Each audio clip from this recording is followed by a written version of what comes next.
Right, so first, this is where all the planets are now. I'm going to put your chart inside. So the inner rim is your chart. The outer rim is where all the planets are right now. As you know, the primary way we time unfolding is transits. And how do they engage with you? So the big, huge pattern, right, that is part of the huge collective resonance, because really astrology is this exquisite language of our interior private psyche selves and its separation by a thin membrane we call identity from the whole big thing, right? The whole big conversation. I mean, everything is pertinent, right? You're born 1967, it's the Uranus-Pluto conjunction. Those of us who kind of, even though young, but lived through the 60s, right? It was described as, Uranus and Pluto, death, rebirth, and awakening and stirring, and then not quite mature enough because it got slammed, but here it is again. So, and I like thinking of different generations as kind of positive sleeper cells. So it's like 1967 is coming alive now. Okay, so here's Pluto and Uranus. We'll track them one at a time. Here's Pluto where it was when you were born. It's taken it this long for it to move to here it is now, doing quite a lot. It's stationing, looks to us like it's spending a very long time at 24 degrees of Capricorn. It says, anybody got any action at 24? And we go, yes. Kim's Jupiter, all-important Jupiter, really all-important Jupiter, is 24 degrees. Your Neptune, 24 Scorpio. So Pluto goes, all right, let's dance. Here we go. And then you have the grand trine in water. So you're very in this huge collective pattern. On January 12th, Pluto, Jupiter, Mercury, Saturn, Ceres, Demeter, dwarf planet, goddess of the earth, we're all conjoined. 22, 23 Capricorn, right around here. There's descriptions and instructions, right? So certainly the description is, here's the cauldron of death and rebirth, everything into the cauldron. And what shall we ladle out? So all the old forms and structures are going. I mean, there's the pandemic and the social crisis. They're all related, right?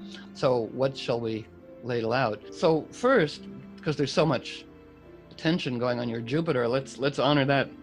So Jupiter, the intelligence of curiosity, researching and re-researching, journeying, curiosity, traveling, blessing, is called exalted in the sign of Cancer.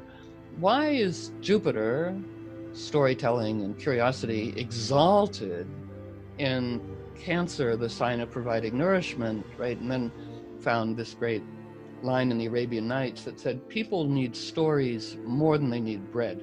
So you have Jupiter stationing. It looked like it was standing still when you were born.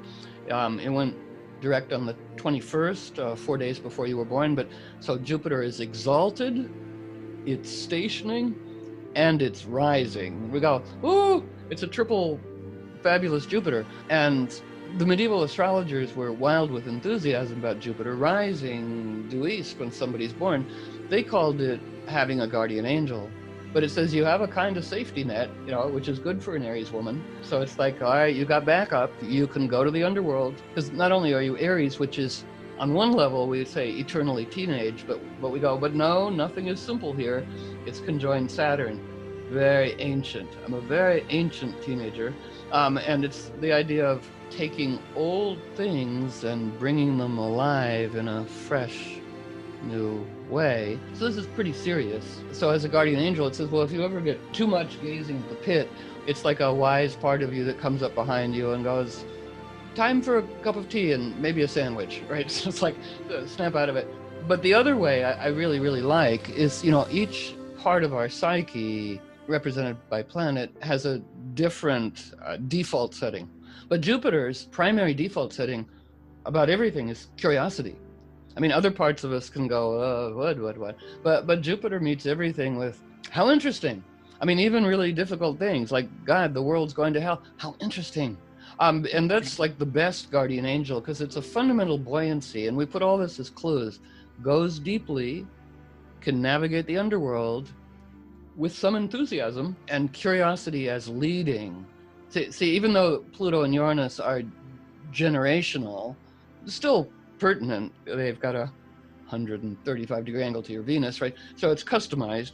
They're interested in micro. And so even though you're pretty sturdy, you get a lot out of a little.